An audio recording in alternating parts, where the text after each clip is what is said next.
বাংলাদেশে অনুপ্রবেশ ঠেকাতে এবার কড়া পদক্ষেপ নেওয়া হলো নদিয়ার ক্ষেত্রে। সেই ছবি ইতিমধ্যেই সামনে আসছে। কৃষ্ণনগর পুলিশ জেলার উদ্যোগে তৈরি হলো হোল্ডিং সেন্টারও। দেখছেন সেই ছবি। ভীমপুর পঞ্চায়েত এলাকায় অস্থায়ী হোল্ডিং সেন্টার গঠন করা হলো।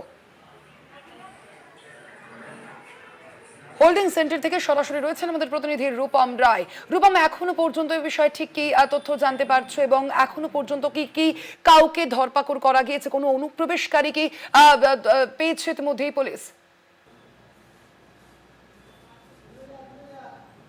একেবারে স্বর্ণালী, এই মুহূর্তে আমি দাঁড়িয়ে রয়েছি নদিয়ার একেবারে সীমান্তবর্তী এলাকা ভীমপুর এবং ভীমপুর পঞ্চায়েতের ভেতরে।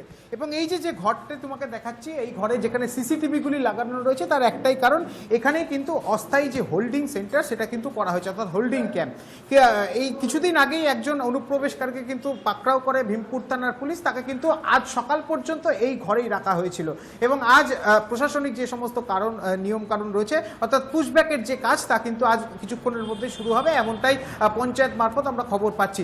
সবথেকে বড় কথা, এই যে ভীমপুর গ্রাম পঞ্চায়েত একেবারে সীমান্তবর্তী এলাকা হওয়ার কারণে এখানে বিভিন্ন সময় কিন্তু একের পর এক অনুপ্রবেশকারীকে ঘোরাফেরা করতে থাকে এবং সেখানে কিন্তু পুলিশ তাদেরকে গ্রেপ্তার করত। কিন্তু বর্তমানে ডিডিডি অর্থাৎ ডিটেক্ট এবং তারপরে তাদেরকে ডিলিট এবং তারপর তাদেরকে এই যে ডিপোর্ট, এই তিনটি যে কথা রাজ্যের মুখ্যমন্ত্রী বলেছেন, তারই কিন্তু প্রতিফলন এই হোল্ডিং সেন্টার। আমি একটু দেখানোর চেষ্টা করব ঘরটা।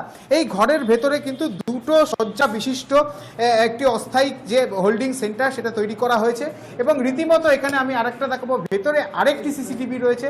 সেই সিসিটিভিটায় কিন্তু রীতিমতো নজরদারি চালানো হয় এবং যে অনুপ্রবেশকারী এতদিন ছিল, যার নাম এখনো পর্যন্ত তিনি বেশ কিছুদিন আগে ভারত বাংলাদেশ সীমান্তবর্তী এলাকা দিয়ে এই বিভিন্ন জায়গা ঘুরে ভীমপুরে আসে এবং তারপরে কিন্তু পুলিশ তাকে গ্রেপ্তার করে এবং তারপর এই যে হোল্ডিং সেন্টারে এই আজ সকাল পর্যন্ত তিনি এখানে ছিলেন এবং তারপরে আজকে তাকে বিএসএফ এর হাতে তুলে দেওয়া হবে, অর্থাৎ ডিপোর্ট করার যে কাজকর্ম তা কিন্তু হতে আজকে হবে, এমনটাই পঞ্চায়েত সূত্রে খবর। আমি একটু আরেকটু দেখানোর চেষ্টা করব। এখানে এই যে টয়লেট, অর্থাৎ এই যে যারা থাকবে এখানে, যেটা অস্থায়ী ক্যাম্প, সেই ক্যাম্পের ভেতরে এখানে কিন্তু টয়লেটের ব্যবস্থা রয়েছে, অর্থাৎ এখানে পুরোপুরি পুলিশি নিরাপত্তাও থাকে এবং পুলিশ কিন্তু এখানে সবসময় রীতিমতো এখানে থাকে। কারণ যারা বাংলাদেশিরা আসবে, যে সমস্ত অনুপ্রবেশকারীরা, তাদেরকে এখানে তাদেরকে রীতিমতো রাখা হবে এবং অর্থাৎ এই হোল্ডিং সেন্টারে তারা থাকবেন। আমরা এই বিষয়ে একটু কথা বলবো। এই গ্রাম পঞ্চায়েতের যিনি উপপ্রধান রয়েছেন বাপাদিত্য বাবু আমাদের সাথে রয়েছেন এবং রীতিমতো তার সাথে কথা বলবো যে এই যে চিন্তাভাবনা, অর্থাৎ রাজ্য সরকার যে সমস্ত চিন্তাভাবনা করেছে তার যে বাস্তবায়ন এবং তার সঙ্গে সঙ্গে এই যে অনুপ্রবেশকারীদের ঠেকাতে কি কি ব্যবস্থা নিচ্ছে, সেটা আমরা কি ব্যবস্থা নিব।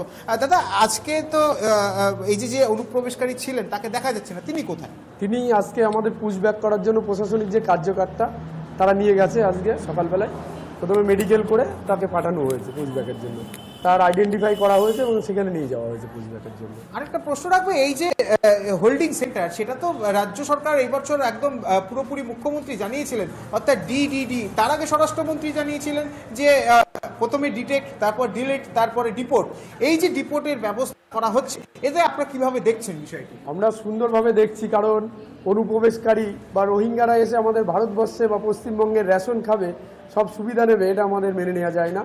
কারণ ইলেকশনের আগে থেকেই আমাদের যিনি মুখ্যমন্ত্রী হয়েছেন শুভেন্দুবাবু বলেছিলেন এবং অমিত শাহজি বলেছিলেন যে আমরা যাদের এই ভারতবর্ষে এসছে বা পশ্চিমবঙ্গে বেড়া তার কাটার যে দেওয়া হয়নি, পশ্চিমবঙ্গে যিনি মুখ্যমন্ত্রী ছিলেন সেই মুখ্যমন্ত্রী আমাদের বেড়া দিতে দেয়নি, যে 600 কিলোমিটারের উপরে সেখান দিয়ে রোহিঙ্গাদের এনে ভোট ব্যাংক তৈরি করেছিল।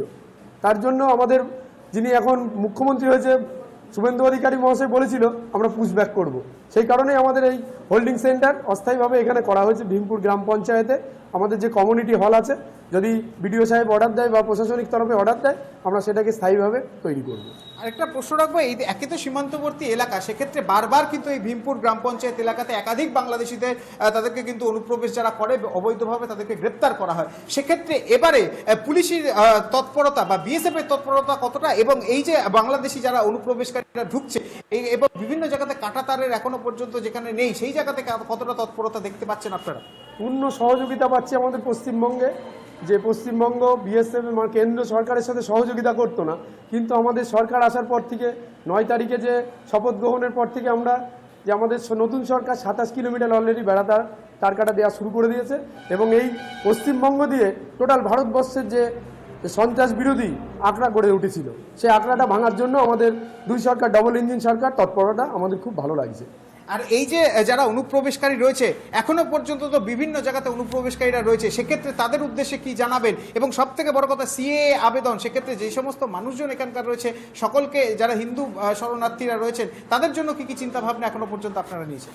আমাদের চিন্তা ভাবনা আমাদের ইলেকশনের আগেই আমরা বলেছি বারবার, যারা ওদেশ থেকে এসছে, বাংলাদেশ পাকিস্তান থেকে রোহিঙ্গা এসছে অনুপ্রবেশকারী, তাদেরকে আমরা পুশব্যাক করব। ঘর থেকে বের করে নেবে আমাদের সরকার প্রশাসন, বের করে নিয়ে এসে তাদেরকে পুশব্যাক করা হবে। আর যারা ধর্ম ত্যাগের জন্য ভারতবর্ষে এসেছে তাদেরকে আমরা নাগরিকত্ব দেবো। শরণার্থী বলা হয় হিন্দুদের, অমুসলিমগুলোকে শরণার্থী বলে আমাদের সিএ নাগরিকত্ব, ভারতবর্ষের নাগরিকত্ব তারা পাবে। আমাদের কেন্দ্রীয় স্বরাষ্ট্রমন্ত্রী অমিত শাহজি বারবার বলেছে এবং আমাদের যিনি মুখ্যমন্ত্রী হয়েছেন শুভেন্দুবাবু বারবার এই কথাই বলেছে। একেবারেই স্বর্ণালী, তুমি শুনতে পারলে, অর্থাৎ রাজ্যের মুখ্যমন্ত্রী শুভেন্দু অধিকারী এবং তার সঙ্গে সঙ্গে দেশের স্বরাষ্ট্রমন্ত্রী অমিত শাহ বলেছিলেন তা কিন্তু পূর্ণভাবে সফল হয়েছে। এবং তাই এই হচ্ছে এই যে ক্যাম্প, সেই ক্যাম্পের কিন্তু বাস্তবায়ন, অর্থাৎ এই ভীমপুর গ্রাম পঞ্চায়েতে যে হোল্ডিং ক্যাম্প তা কিন্তু হয়েছে অস্থায়ীভাবে। এখানে একটি কমিউনিটি হল তৈরি হওয়ার কথা রয়েছে, সেই কমিউনিটি হল এখনো পর্যন্ত আন্ডার প্রসেস চলছে বা কাজকর্ম চলছে।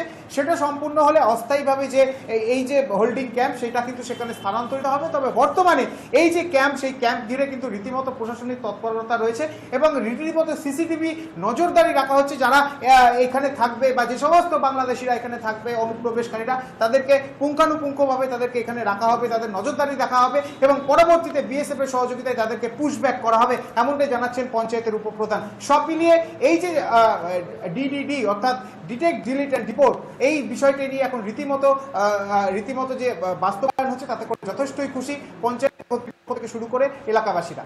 স্বর্ণালী, ধন্যবাদ তোমায় রূপম। আমরা কথা বলছিলাম, আমাদের সঙ্গে সরাসরি ছিলেন প্রতিনিধি রূপম রায়।